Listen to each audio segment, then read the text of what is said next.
You enter the airport thinking you understand how this place functions. Tickets, queues, boarding passes, the usual disorder. But what if I told you this complete setup is created to outsmart you even before you reach your gate? Behind those welcoming smiles and bright kiosks, airlines and airports operate a hidden playbook. One filled with tactics, triggers, and quiet traps that decide whether you'll move smoothly through your journey or lose hundreds of dollars before departure. These are the secrets they hope you never discover. Quietly shared by cabin crews, hidden in TSA files, and exchanged only among passengers who've seen the game from the inside. Because in 2026, the airport isn't simply a location, it's a system. One that tests your patience, your budget, and your instincts. And once you learn how to read its moves, you'll never travel the same way again. Secret 1. The exit row trick. Airlines hope you never master. It always begins with a seat, the kind that looks normal until you realize it's the single biggest improvement you can obtain without spending a penny. The emergency exit row. Those extra inches of legroom can change a tight ordeal into a pleasant flight. But here's the catch. Airlines know this, and they've turned it into a weapon. American Airlines can charge up to $95 for that small extra space. Delta up to $165 for the same air you are already breathing. It's smart business, but it's also a system that can be worked if you know where to push. I learned this from a flight attendant years ago. She said, "We don't just assign those seats randomly. We look for people who seem helpful, calm, and assured." That was the hint. Every time I checked in afterward, I made sure to be that passenger. Friendly, at ease, even slightly amusing. When the agent glanced up, I'd smile and say something like, "Hey, if you still need someone reliable for the exit row, I'm your man. I'll handle that responsibility with pride." It sounds silly, but it worked half the time because often they truly need someone they can trust to manage those seats. And when they have to choose fast, they pick the person who made their job smoother, not the one who insisted on something. If that doesn't work, here's a quiet psychological advantage. When requesting something, anything, add the word because. Could I move to the exit row because my legs are long? It doesn't matter if your reason is minor. The word itself makes people more inclined to agree. And if the system still says no, sit near the exit row instead. Because sometimes the person assigned there isn't able to help. And when that happens, the flight crew searches for a replacement. You'll already be right there. That's not luck. That's awareness. And once you apply it, you'll never view a seat map the same way again. Secret 2. How TSA reads your body without you noticing it. At the security line, everyone focuses on the bins, the belts, the laptops, the shoes. But while you're managing all that, TSA officers are quietly observing something else. You. Not your bag, not your ID, your behavior. This isn't paranoia, it's policy.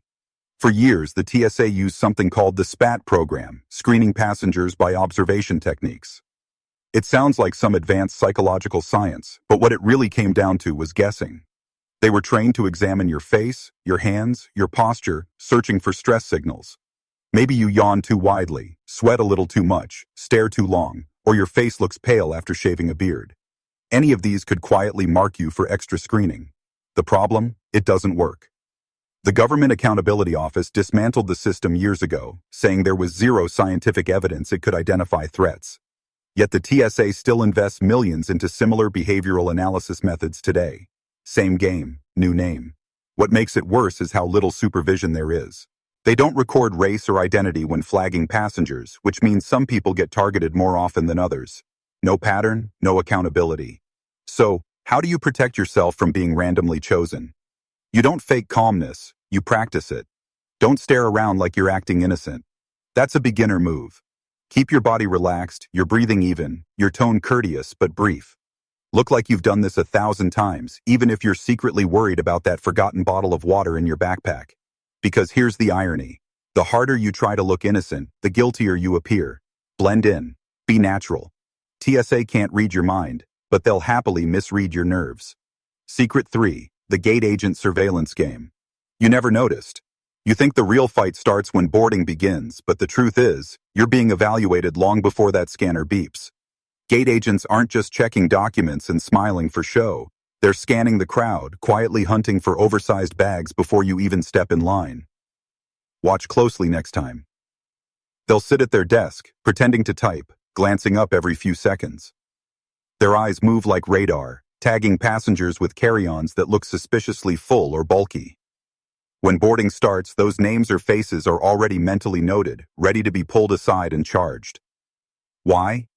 Because time is money. Once the first group starts boarding, every second counts, and catching violators midway slows the entire operation, so they plan ahead. I've seen this play out in real life. A traveler holding a slightly bulging roller bag, thinking they're in the clear, only to be stopped halfway down the jet bridge and told, "You'll have to check that, sir." The agent already knew. They marked him 10 minutes ago. If you want to avoid being singled out, the trick is not to look like a rule breaker. Keep your bag low by your legs or under your arm. Don't parade it in front of the desk. And believe it or not, black bags really do blend in better. They don't reflect light or draw attention like bright colors or patterns do. Soft duffels and backpacks, they slide under the radar far easier than hard suitcases. It's not about hiding, it's about not inviting. Because once that agent decides your bag looks off, there's no convincing them otherwise. So next time you're waiting to board, remember you're already on camera, even when you think you're not. Secret 4. The hidden commission trap that makes gate agents stricter than ever. Here's something most travelers never realize. For some airlines, catching you at the gate isn't just policy, it's profit. Budget carriers like Spirit and Frontier have quietly built a system that rewards gate agents for enforcing baggage rules. Every time they flag an oversized personal item or carry-on, they can earn $5 to $10 in commission. It doesn't sound like much, but multiply that by dozens of passengers a day, and suddenly every extra inch of your bag is money in someone's pocket. That's why those viral videos you see, the ones where gate agents are arguing over bags that clearly fit, aren't accidents. They're incentives in action. I've seen it myself. A passenger calmly sliding their backpack into the bin. It fits perfectly, yet the agent still insists, "It has to go all the way in, ma'am." The customer protests, but the fee is already printing. And here's the sneaky part. The gate is where you have the least power. You can't go back to repack. You can't dispute the policy. And the airline knows you won't risk missing your flight over an argument. One swipe of your card, and you're done. $60 gone, no refund, no recourse. That's why your bag choice matters more than ever. A compact, minimalist design, especially one that opens wide like a suitcase, not only helps you pack smarter, but also looks compliant from every angle. Soft edges and darker fabrics make it seem smaller, even when it's full. Because in 2026, bag enforcement isn't just about following rules, it's about triggering a bonus system. And the easiest way to win that game is to never get noticed in the first place. Secret 5. The rookie bag check mistake that costs travelers hundreds every year. This one catches even experienced travelers off guard. The voluntary bag check trap. It happens so fast you don't even realize you've just handed over control of your trip. You're standing by the gate. The metal sizing box is right there and curiosity gets the best of you. You slide your bag in just to see if it fits. And that's when the agent's eyes lock on you like a hawk. Big mistake. The moment you volunteer to test your bag, you've given them the power to say, "Sorry, it doesn't fit." You'll have to check it. Even if it's just a hair over the limit, that's a $60 to $100 penalty you can't argue your way out of. They didn't find you, you found them. The smarter move is to never offer your bag for inspection unless absolutely required. Keep it close, behind you, out of sight. If you're unsure whether it fits, don't check it in front of the airline counter. Find an empty gate or quiet corner instead. You'll have time to test discreetly and adjust if needed.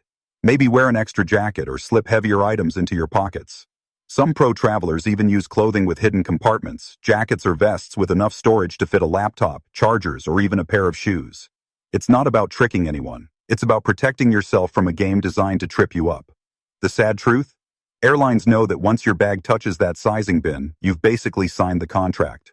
So next time, resist the urge to prove you're within the rules. Because in this game, the moment you play by their setup, you've already lost. Secret 6. The real reason airlines keep lying about flight delays.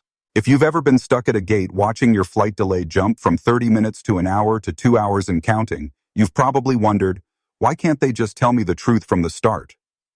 Here's the uncomfortable answer. Because the lie keeps you under control. Airlines know that if they announce a 3-hour delay, half the passengers will rush to customer service counters or start demanding refunds, rebookings, or meal vouchers. Chaos. But if they drip-feed it in short, harmless chunks, just 30 more minutes, you stay calm, you stay seated, and most importantly, you stay at the gate. It happened to my own mother recently.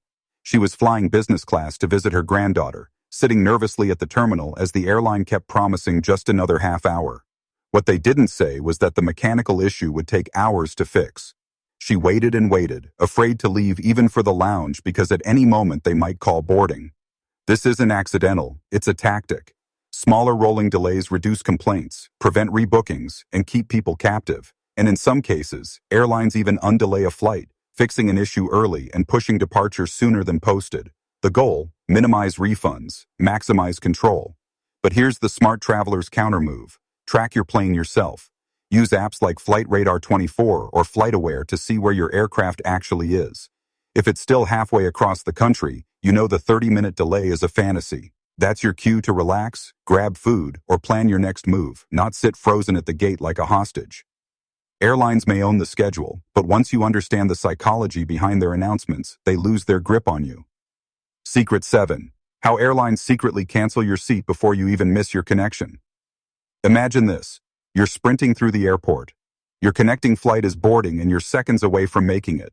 You're out of breath, but you can see the gate. The plane's still there. The door's still open. You rush up only for the agent to say, "Sorry, your seat's been given away." Wait, what? You didn't miss the flight. You're standing right there. Welcome to one of the most quietly frustrating systems airlines use: predictive cancellation. American Airlines has a software program called Aura that automatically removes passengers from flights if the system thinks they won't make their connection. Not when they actually miss it, when it predicts they will.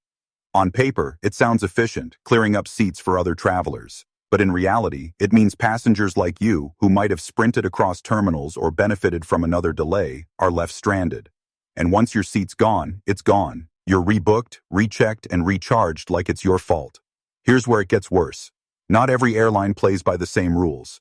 United Airlines, for example, runs a completely different system called Connection Saver, which actually holds flights a few minutes longer to help connecting passengers make it.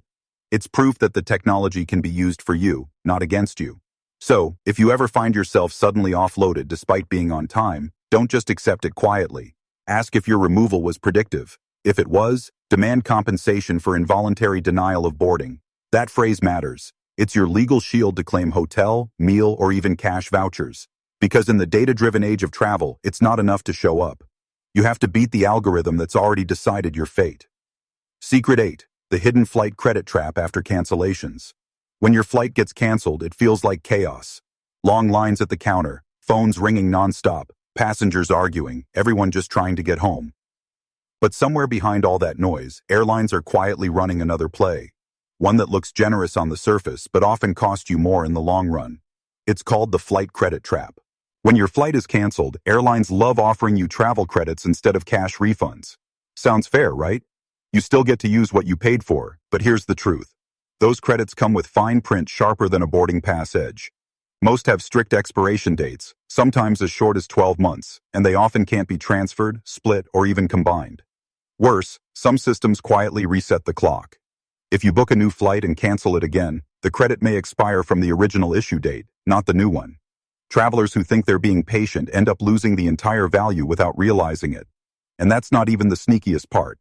Some airlines deduct service fees when you use those credits, meaning the next time you fly, you're actually paying part of the cost again from money that was already yours. It's a move that keeps billions locked inside airline systems instead of refunded to passengers' pockets. So if your flight ever gets canceled, remember this. You don't have to accept credits. Under U.S. Department of Transportation rules, you're entitled to a cash refund for any canceled or significantly delayed flight. Ask for it. Insist on it. Don't let them steer you toward convenience that quietly cost you freedom. Because when an airline says, "We've issued you a travel voucher," what they really mean is, "We've kept your money on our books." So now you know. The airport isn't just a building where flights happen. It's a maze of systems designed to test your awareness at every turn. From the exit row game that can save you $150 to the TSA's silent behavioral scans to gate agents earning commission off your confusion, every secret you've learned today exposes how travel in 2026 quietly tilts in the airline's favor. But knowledge flips the power back. When you know how to read the game, when to smile at the right time, where to stand, how to blend in, when to ask for refunds instead of credits, you stop being a target and start being the exception. You travel smarter, freer, lighter. These 8 secrets aren't conspiracy theories. They're patterns, repeated, refined, and disguised as policy. And now that you can see through them, the next time you walk into an airport, you'll walk in like someone who knows exactly what's going on behind the curtain. So before your next flight, share this video with someone who always gets hit with bag fees or who never seems to make their connection in time. Let them know it's not bad luck, it's a system. And if you want to keep uncovering the hidden side of air travel, the upgrades, the loopholes, the things airlines wish stayed secret, hit that subscribe button, turn on notifications, and stick with Avoid Flight Bans because this is just the beginning.